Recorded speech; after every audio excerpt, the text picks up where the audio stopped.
There was a father-daughter dance planned at one school in Staten Island, New York, but it has been postponed following a new law regarding gender in the state of New York. Now, these gender-based policies essentially have the schools figure out whether or not some of the events that are thrown take into account that there is some population of students that do not identify with either gender or might not identify with the gender that they were born with, right? So state lawmakers are essentially telling school administrators, try not to have gender-based events. And so as a result, this particular school, PS 65, decided to postpone the dance until they can find a way to make it more inclusive of everyone, regardless of what gender they identify with.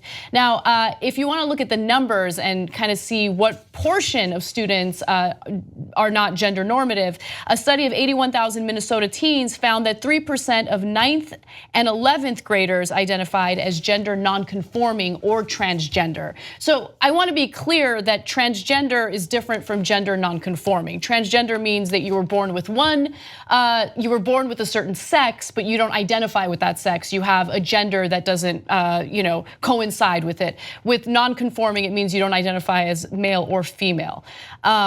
So this story is interesting. Okay, let me start the controversy. One father, Matt West, said, it's almost as if they're taking it away.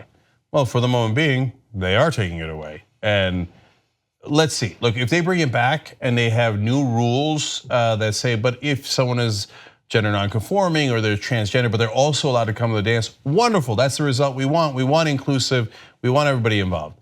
If they end the dance entirely, then I totally disagree. I don't agree with a dance that excludes people, and I would never be in favor of that. But 97% of people are, whatever, cisgender, whatever the term is, right? And they want to have a father-daughter dance. I don't see the issue. Let them have a father-daughter dance. Yeah, so I actually 100% agree with you, and I don't even think it should be that controversial. Like, we're talking about, again, at least 97% of the students who don't identify as transgender or gender nonconforming. They're having an innocent event. It's not like they're purposely doing this event to exclude people or be cruel. It's just a sweet little event that they wanna have. They wanna have a cute dance with their fathers, and why does everyone get punished for this? Like, that's what I don't get, right? And look, there's another side of it that I don't think people consider. When you start doing stuff like this, you turn good people with good intentions against an important movement. That's what I worry about, right? All of a sudden, you start losing people, and right now is not the time to start losing people. Yeah, I had the same thought. You literally made the point I was about to make, which is that I just think you hurt yourself ultimately with this sort of thing more than you help yourself when you hold up for such a small percentage of people.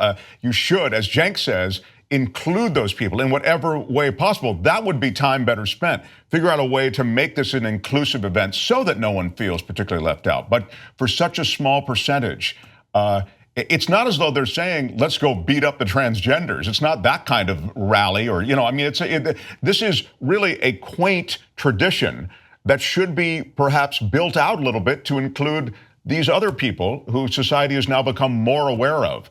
But the idea that they could cancel the event completely, you'll just create too much bad blood. It's a bad idea. So let me jump in and be clear about one other thing. This isn't a story where there were transgender students who identify as females getting discriminated. Yes. No one was told you're not able to come to this father-daughter dance. No one was discriminated against. If someone identified as a female and wanted to go to the dance, I have no reason to believe that they would have been told, no, you're excluded. This was just this crazy preemptive strike against this father-daughter dance because they're so worried about what these gender-based policies entail. So let me be clear about two other things. So to build on what Anna said, if the fact pattern was we're not letting transgender people in, then I say, well, then you ruined it. Okay, then we're gonna have to shut the dance down because you're needlessly discriminating, and in America, we don't discriminate. That's not what we do. If you said, well, it's only 3% of the population is black, so we're not gonna let the blacks in. No, shut it down. That's un-American, right?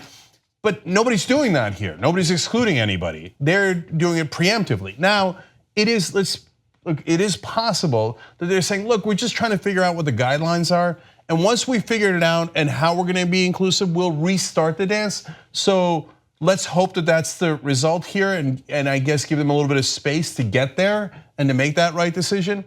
But if at the end of the day, the conclusion is, because we don't know how to deal with the gender non-conforming folks, etc., we're just shutting it down for everybody, then we think that's a terrible idea. You're turning people off for no reason that could be your allies, and it's just not right. And by the way, this is an elementary school in Staten Island, New York. Yeah. Okay, so that doesn't mean there can't be transgender kids that are gender non-conforming, etc.